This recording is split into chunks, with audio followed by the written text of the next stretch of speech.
vécu dans deux familles totalement différentes. Ouais, un peu trop différentes même, et voici ce que j'ai retenu.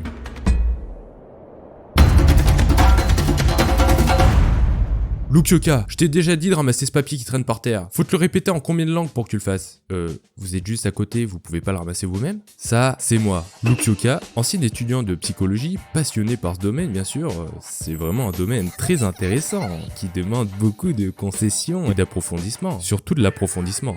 Et un beau jour, j'en ai eu ras le cul de rester assis sur une chaise, année après année, comme un robot de chez Amazon. Ouais, faut être précis sur la marque, c'est un élément important à préciser. Pas du tout. J'avais besoin de trouver du sens à ma vie. Quoi, parce que la vie se résume à rester derrière un bureau, à écouter un prof parler pendant des heures pour ensuite charbonner comme un porc les 40 prochaines années de sa vie dans une boîte en espérant atteindre la retraite pour profiter de son temps et de son argent? Je me suis fait une promesse arrivée à ma 3e année de psycho après ces 2 années catastrophiques enfermées à cause du virus, la promesse de vivre la vie dont je rêve ou en mourant en essayant. Mais pour ça, fallait du temps. Et qui dit du temps dit forcément de l'argent.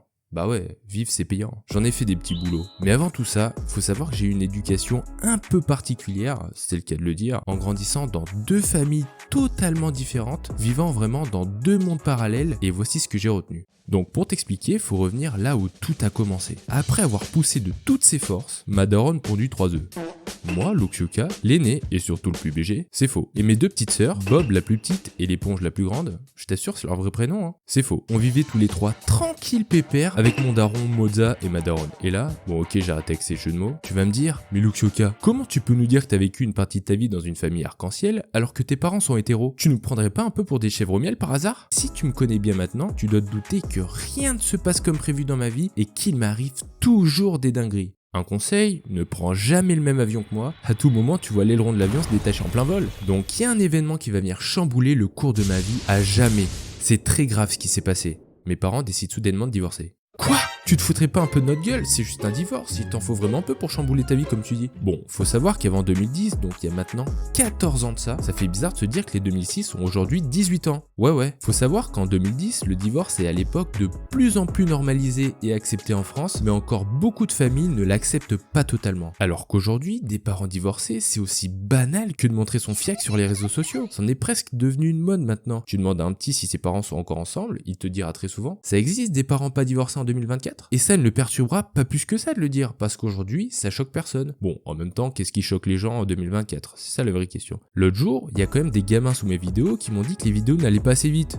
Ça m'inquiète énormément sur leur capacité à se concentrer rien que 10 minutes pour regarder mes vidéos. C'est assez grave. À ce niveau-là, bientôt, les gens ne seront plus capables de se concentrer à regarder un film à la télé et vont sortir leur téléphone en même temps pour swiper sur TikTok. Ah bah c'est déjà le cas en fait. Je vais vite passer le moment où moi et mes sœurs, on a rencontré et habité avec ma famille arc-en-ciel pour des raisons de vie privée tout simplement. Je retiens juste qu'on est dans une famille arc-en-ciel. Tu fais quoi de si bon matin à gigoter dans tous les sens là? Ça paraît évident. Je suis en train de dresser une barrière énergétique pour repousser les mauvais esprits de la maison et garder l'énergie positive à l'intérieur. Mais qu'est-ce que tu me baragouines? Faut savoir que dans notre famille de base, on s'en foutait de savoir s'il y avait des esprits, des entités, des chefs ou même des énergies négatives ou je ne sais quoi d'autre dans la maison. Puis du jour au lendemain, tout le monde commençait à parler de ça et parfois, on se pose beaucoup trop de questions sur ce que nous ne voyons pas en oubliant de vivre avec ceux que nous voyons. À méditer. C'est vrai qu'il n'y avait plus tellement de règles. Et c'était génial au début. Bah ouais, l'un mangeait un repas à midi devant la télé, un autre à 13h dans sa chambre s'il avait pas faim avant. Chez nous, on parle sans tabou de tout. Bon, ce qui est vrai sur certains sujets. Mais par contre, il y avait toujours cette impression que personne ne disait réellement ce qu'il pensait. Mais Luxioka, au fait, tu nous as pas parlé de ta fameuse famille religieuse avec qui tu as vécu aussi une autre partie de ta vie. T'inquiète, j'y viens, suis bien jusqu'au bout pour bien tout comprendre. Donc le reste du temps, nous habitions, moi et mes sœurs, chez notre mère, et ici, je vais très vite passer le moment de mon adolescence chez elle qui là a été catastrophique.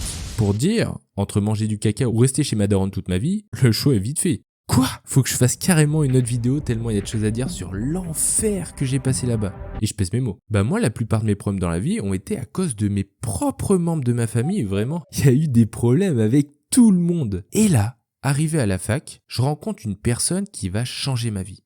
Ouais, rien que ça. Non, je rigole, j'abuse, peut-être pas à ce point non plus. Je rencontre une fille dans l'amphi du nom de Joséphine et décide d'aller lui parler pour faire sa connaissance. Bon, elle s'appelle pas comme ça dans la vraie vie, tu te doutes bien, vu que je l'ai aussi appelée comme ça dans ma dernière vidéo que je te conseille d'aller regarder sur mon expérience catastrophique en restauration rapide. En fait, depuis le début, ce que j'ai oublié de te dire quand je parlais de ma famille religieuse, c'est qu'ici je vais parler de celle de mon amie Joséphine, que je considère maintenant comme une autre famille avec qui je passe énormément de temps. Faut savoir que mon amie Joséphine est issue d'une famille plus religieuse et plus traditionnelle que la mienne. Mais Luxioka, qu'est-ce que tu nous baragouines? Donc c'est pas réellement ta famille en fait? T'inquiète, tu vas vite comprendre. Faut savoir que Joséphine, c'est un peu l'opposé de ce que j'étais à l'époque.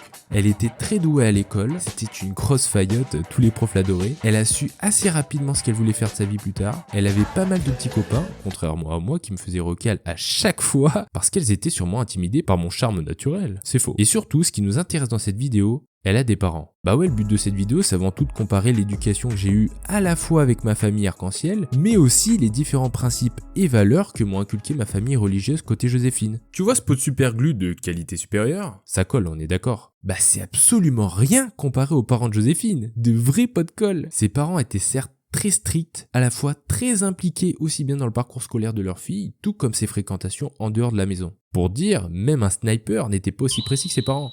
Là-bas, pas de téléphone à table quand on était chez eux. Elle avait aussi plusieurs cours particuliers lorsqu'elle avait des difficultés scolaires, même si entre nous, il y en avait pas tellement. Elle fumait tout le monde. Et ses parents l'appelaient tous les jours pour prendre de ses nouvelles lorsqu'elle était à son appart. Quand je l'ai rencontrée, ça a été compliqué, je m'en rappelle au départ, parce que ses parents étaient ultra méfiant en voyant ma tête de BG pour la première fois. Faut les comprendre, on n'en voit pas tous les jours des Luxioka. De premier abord, c'est vrai qu'ils passent pour des parents assez intrusifs, un peu trop envahissants sur les bords, qui se mêlent un peu trop de la vie de leur fille. Bon, ce qui est souvent vrai, ça, je peux pas le nier. Alors qu'en fait, ils veulent simplement être sûrs que leur fille côtoie de bonnes personnes. Et après avoir essayé de me connaître, ces gens m'ont vraiment accepté comme un membre de leur famille. Vraiment, j'ai été autorisé à manger avec eux à table, alors qu'avant, je mangeais dans le jardin. Non, c'est faux bien sûr, j'avais quand même le droit de manger les restes à la fin du repas quand même. Quoi? La famille est vraiment au centre de tout et ils se posent pas la question de savoir s'il y a Gasper le fantôme chez eux ou s'il y a des ondes négatives attachées à la maison. Non, rien de tout ça. Ils vivent simplement, sans se questionner ni se prendre la tête sur des choses qui n'en valent pas la peine et s'entendent tous très bien entre eux parce qu'ils se disent les choses honnêtement, sans langue de bois. Bon, j'avoue que la finesse ils connaissaient pas trop. Quand ils s'embrouillaient, c'était quelque chose, fallait esquiver les babouches qui volaient dans la baraque, mais une fois que la dispute est terminée, tout le monde passait définitivement à autre chose. Par contre, ils mettaient beaucoup trop la pression sur la réussite scolaire. Pour eux, je voyais très bien que quand je leur parlais de mes activités sur YouTube, ils me catégorisaient instantanément comme un chômeur qui en branle pas une de ses journées et qui gagne de l'argent en volant ses abonnés avec des formations bidons qui t'apprennent à faire beaucoup d'argent en seulement 24 heures. Alors déjà, ce qu'il faut savoir, c'est que je gagne pas un rond sur YouTube. Ce qui est fort dommage vu le temps et l'énergie que j'y passe. Donc hésite pas à me soutenir en regardant la vidéo jusqu'au bout pour que je valide le dernier palier des heures de visionnage à atteindre. Ça aiderait vraiment la chaîne à se développer. J'ai vraiment bataillé année après année pour déconstruire tous les a priori qu'ils avaient sur ce métier et leur montrer que je fais des choses qui me passionnent. Tu vois, ce sont pas des personnes qui vont crier sur tous les toits qu'ils sont spécialement ouverts d'esprit. Mais quand ils aiment pas tel ou tel sujet ou tel principe de vie, ils acceptent totalement que d'autres puissent penser différemment d'eux et ne jugent en aucun cas ces personnes. Ils mènent leur vie tranquille pépère de leur côté, sans s'occuper de la vie du voisin ou de se demander si le voisin d'à côté est une chèvre, un homme ou un hippopotame. Ça ne les regarde pas et préfèrent se concentrer sur leur propre famille, contrairement à mon autre famille arc-en-ciel où penser différemment d'eux est souvent très mal vu. Vivre avec deux familles totalement différentes, ça te permet quand même d'avoir plusieurs visions de la vie et ça t'ouvre un max l'esprit. C'est aussi avoir, je trouve, une meilleure compréhension du monde et des gens qui t'entourent, et être capable de s'adapter à toute personne, même les plus débiles. Mais vivre avec deux familles différentes, c'est aussi se poser parfois beaucoup trop de questions sur des choses qui n'en valent pas la peine, et c'est même assez difficile de trouver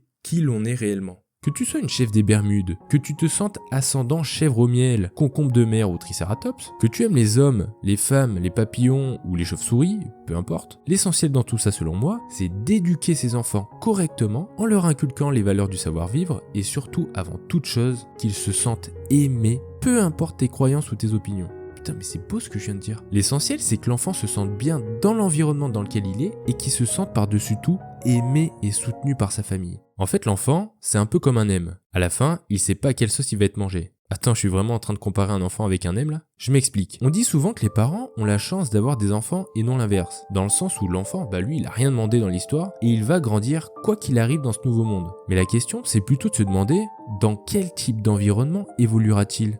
Quel type de parents aura-t-il? C'est ça la vraie question mine de rien. Beaucoup comprennent pas qu'un enfant, c'est pour la vie. Faut pas être à 100% à un seul moment dans sa vie. Non. Faut être à 100% jusqu'à la fin. C'est ça un vrai parent. Toi par exemple, peut-être que tu aimes plus certaines idées ou principes de vie que moi je ne suis pas du tout, mais est-ce que c'est pour autant quelque chose de mal? Pas du tout. L'essentiel c'est que chacun respecte l'autre tout en acceptant que chacun pense différemment. Mais ça ne fait pas d'elle une mauvaise personne pour autant, juste une personne différente avec un vécu différent du nôtre. Ça m'énerve juste de voir ces nouvelles personnes qui crient sur tous les toits qui sont ouverts d'esprit et qu'il faut absolument tout changer notre manière de voir le monde. Et si c'était l'époque qui avait tort? Tu t'es déjà posé la question? Même si entre nous, de nos jours, ce sont parfois ceux qui crient le plus être ouverts d'esprit qui finalement le sont le moins.